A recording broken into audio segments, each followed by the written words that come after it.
सरदार वल्लभ भाई पटेल की 150वीं जयंती पर प्रदेश के साथ राजधानी भोपाल में भी राष्ट्रीय एकता दिवस के अवसर पर भव्य कार्यक्रम का आयोजन भोपाल के शौर्य स्मारक में हुआ। मुख्यमंत्री डॉक्टर मोहन यादव ने रन फॉर यूनिटी कार्यक्रम में शामिल होकर एकता, अखंडता और समरसता का संदेश दिया। इस अवसर पर बीजेपी प्रदेश अध्यक्ष हेमंत खंडेलवाल, मंत्री राकेश सिंह, मंत्री कृष्णा गौड़, मंत्री धर्मेंद्र लोधी और विधायक भगवान दास सबनानी समेत कई जनप्रतिनिधि मौजूद रहे। सुबह 8 बजे से शुरू हुई एकता दौड़ शौर्य स्मारक से शुरू होकर लाल परेड मैदान पर संपन्न हुई। हजारों युवाओं, पुलिसकर्मियों, एनसीसी कैडेट्स और खिलाड़ियों ने उत्साहपूर्वक भाग लिया। मुख्यमंत्री डॉक्टर मोहन यादव ने कहा कि कार्यक्रम सरदार वल्लभ भाई पटेल के योगदान को समर्पित है, जिन्होंने 562 रियासतों को मिलाकर एक भारत बना और प्रशासनिक तंत्र को मजबूत किया। उन्होंने मध्य प्रदेश स्थापना दिवस के बारे में कहा कि इस बार भव्य रूप से 3 दिवसीय उत्सव के रूप में मनाया जाएगा, जिसमें सम्राट विक्रमादित्य महानाट्य की विशेष प्रस्तुति देखने को मिलेगी।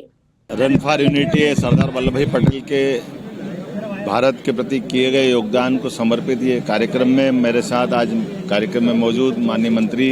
श्रीमान राकेश सिंह जी, माननीय मंत्री धर्मेंद्र लोधी जी, माननीय मंत्री श्रीमती कृष्णा गौड़ जी, हमारे यशस्वी अध्यक्ष श्रीमान हेमंत खंडेलवाल जी और हम सब ने मिलकर यशस्वी प्रधानमंत्री ने ये जो हमारे सरदार वल्लभ भाई पटेल के अतीत के किए गए व आज़ादी के समय के अद्भुत काम को स्मरण कराने का पूरे देश को और दुनिया को ध्यान दिलाने के लिए जिस प्रकार से केवड़िया धाम की स्थापना की है और सरदार वल्लभ भाई पटेल ने वाकई अद्भुत काम किया, जिनके कारण से ये जो हमारी भारतीय प्रशासनिक सेवा की इकाई खड़ी हुई, जिसके आधार पर IAS, IPS से लेकर सभी प्रकार के अधिकारियों ने पूरे देश की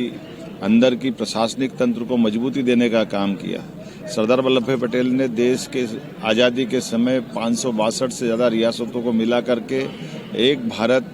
दुनिया के सामने दृढ़ता के साथ कैसे खड़ा हो सके, इसका भी अपना जीवन का सर्वोच्च देने का प्रयास किया। इसी के साथ साथ हमारे 12 ज्योतिर्लिंग में से प्रथम ज्योतिर्लिंग सोमनाथ के मंदिर का पुनर्जीर्णोद्धार करा करके हमारे स्वाभिमान के साथ सनातन संस्कृति के आधार पर भारत की पहचान को पुनर्स्थापित करने का काम किया। उनके कई प्रकार के कामों को हम स्मरण करें और अतीत के उस काल में हुई गलतियों के आधार पर भी हमारे महापुरुष कितने कठिनाइयों के बीच भी सही मार्ग दिखाते हैं। ऐसे में सच्चे अर्थों में सरदार पटेल का नाम बहुत आदर से लिया जाना चाहिए। आज के इस अवसर पर पूरे प्रदेशवासियों को, देशवासियों को मेरी अपनी ओर से भी बधाई और हम सब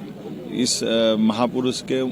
खास करके उनके लिए बनाए गए इस पवित्र तीर्थ केवड़िया धाम को भी जरूर जाना चाहिए। हमारा प्रयास रहेगा हमारी सरकार के माध्यम से भी कि हम सब जाएं। मध्य प्रदेश सरकार की ओर से मैं स्वयं 11 तारीख को वहां अपने दलों के साथ हमारे निर्धारित कार्यक्रमों के आधार पर अपनी विनम्र श्रद्धांजलि अर्पित करने जाऊंगा। मेरी अपनी ओर से इस पूरे आयोजन के लिए बधाई। मध्य प्रदेश की स्थापना दिवस और मध्य प्रदेश की स्थापना दिवस के साथ के सारे कामों के लिए जितने प्रकार से मेरी अपनी ओर से बधाई और खास करके आपकी हमने उस कार्यक्रम को और बढ़ा के 3 दिन का कार्यक्रम करने का प्रयास किया है और जैसा कि बताया गया सम्राट विक्रमादित्य का महानाट्य ये अतीत के 2000 साल पुराने एक ऐसे महापुरुष को सामने लाने का प्रयास है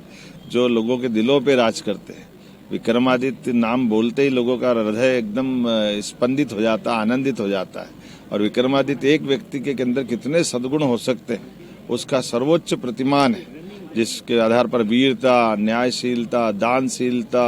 अपनी जनता की बेहतरी के लिए अपनी जान की बाजी लगाने के लिए भी जो तत्पर रहता है। विक्रमादित्य और बेताल, विक्रमादित्य और 32 पुतलियों का सिंहासन, कई सारी घटनाओं को जोड़ करके महानाट्य के माध्यम से उस इतिहास को जीवंत करने का प्रयास मध्य प्रदेश सरकार के द्वारा 2 और 3 को होने वाला है। आइए हम सब मिलकर के ये 3 दिन के कार्यक्रम के साथ साथ पूरे प्रदेश में मध्य प्रदेश का स्थापना दिवस मनेगा